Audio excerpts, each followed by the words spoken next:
2 years ago my house burnt to the ground after being struck by lightning. Thankfully it was during the day, so our 3 kids were at school and my husband and I were at work. We lost everything, but we were safe. It took almost 11 months for the insurance to pay out. The insurance covered 1 month worth of hotel stays, but after that we were made to fend for ourselves, and the only option we had was to move in with my SIL. She tells us we can have her spare room and her office space. Since she used neither of the rooms, and her stipulations was we needed to purchase all of our own food and pay her $100 a week. By week 3 all of that changed. She then decides we need to pay her $250 a week and we can only use 1 room. So all 5 of us were crammed into the smallest room she had, which was the size of a glorified closet space and didn't even fit a twin bed and a small dresser.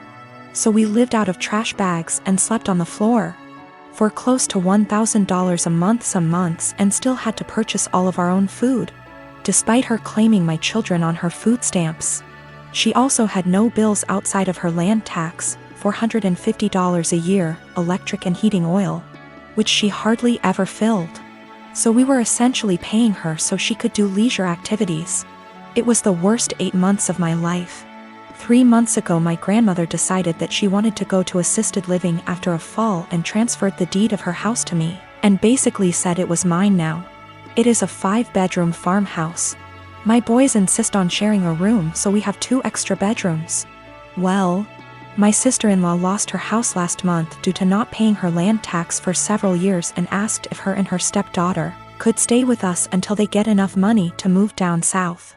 I said sure, 1 bedroom, $800 a month, and you have to buy and cook all your food separately because my daughter is vegan. She looked at me like I had 10 heads and said that she and her stepdaughter should not be made to share a room when there are 2 extra rooms, and stated she cannot afford a rent of $800 while purchasing all of her own food on top of it. I said, neither could we, but we managed to cram 5 people into a glorified closet space while you were getting $1,000 and food stamps. Take it or leave it. She decided to leave. A couple years ago, a close friend, Ashley, started a long-distance relationship with a guy, Chris. He has been really good to her, and after meeting in person a few times, they decided to move in together. I was super happy for her as she had a few bad relationships over the years, and it was nice to see her in a healthy one. That joy faded the last couple months before she moved a few states over to be with him. The issue isn't her moving, but that she repeatedly joked about having a baby from Chris. At first, I accepted it as jokes, but over time I realized Ashley was serious. For context, Ashley has 2 children from a previous relationship, ages 10 and 12. Chris absolutely doesn't want kids. He told her this at the start, and any time she hinted possibly wanting more, he shot it down, saying it was a deal breaker. Now, Chris is more than willing to accept her children as her own, because he loves her, and after meeting her kids, them as well. He's accepted that they are a package deal with her, and since they are at an age where they are semi-independent, it's not an issue for him. To me, Chris is a real bro, for taking on her kids without issue. Hearing Ashley say she wants a baby out of him, one way or another, bothered me to no end. It's hard enough to find a partner that treats you well and accepts children that aren't their own. To find one that does and then talk about plotting to force a baby seems gross and manipulative. Before her move, I had sat down with Ashley, trying to talk sense into her. At first she resisted, but finally it seemed she understood how shitty it would be. After I felt like she had understood, I put the issue behind me and helped support her through the hassle of moving. A few days after she left, I got a call from a mutual friend who delves into the Wiccan / metaphysical realm. She was distraught and confessed to me that shortly before Ashley's move, Ashley had come to her asking for a fertility spell. This friend didn't feel comfortable about it and refused. When pushed, she said she cast a spell for a healthy and honest relationship, but told Ashley it was for fertility. As you can imagine, I was livid. I messaged Ashley, confronting her about what I learned, and she laughed it off as she was desperate, but magic is fake anyway. So what's the harm? She then let it slip that since Chris was planning on getting a vasectomy in a few months, she had poked holes in their condoms as a last-ditch effort. At that point, I couldn't stay silent. I gathered up screenshots of all the conversations over the last few months and sent them to Chris. He understandably freaked out and kicked her out. Now, Ashley hates me because she was kicked out after a huge move and didn't have a job or money to make it back. She said I'm a terrible person for putting her and her kids out on the street. I'm a 19-year-old F with 6 older siblings. My parents spent most of my childhood spending money they didn't have on my siblings, so by the time I hit my teenage years, I realized I was probably going to have to fend for myself financially when I turn 18. I started babysitting and doing odd jobs around my neighborhood when I was 14, and eventually got part-time jobs during the school year. By the time I was 16, I was working 3 jobs in the summer and 2 in addition to school. When my parents told me they couldn't pay for college, I'd already earned enough, along with scholarships, to be able to put myself through college and have plenty left over. I've continued to work during the school year, and have been able to make money during quarantine by tutoring online. The issue began a few months ago, when my eldest sister got married.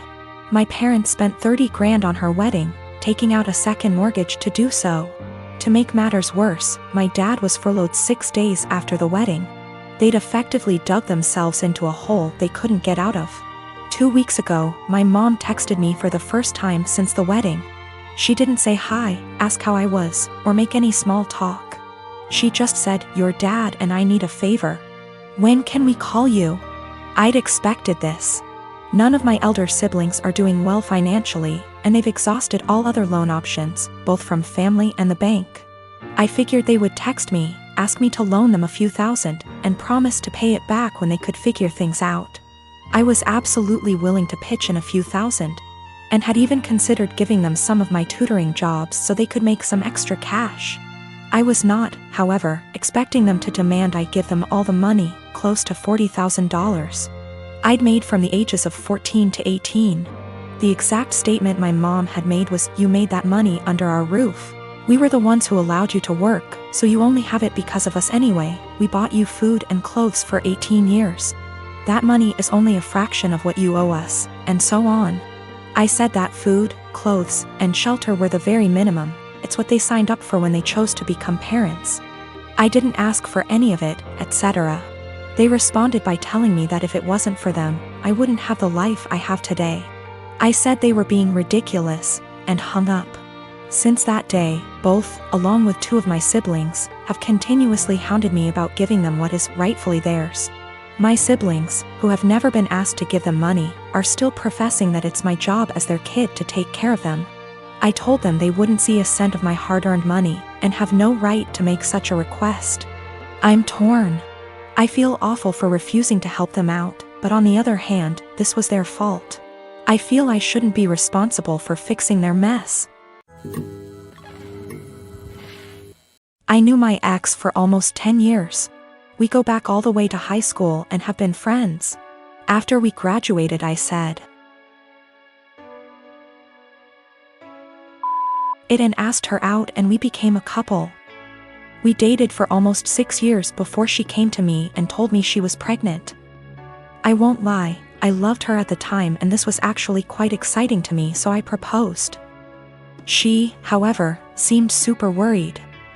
I sat down and talked with her about it. I told her that even if she did decide to terminate the pregnancy, I would be by her side and still wanted to marry her. She was super awkward about it, but decided to keep the child and accepted my proposal. These past 7 months have been a roller coaster. She moved in with me, and we began getting ready for our daughter's birth, and we were planning on getting married after she is born. That was until a few weeks ago. An old acquaintance from high school reached out to me.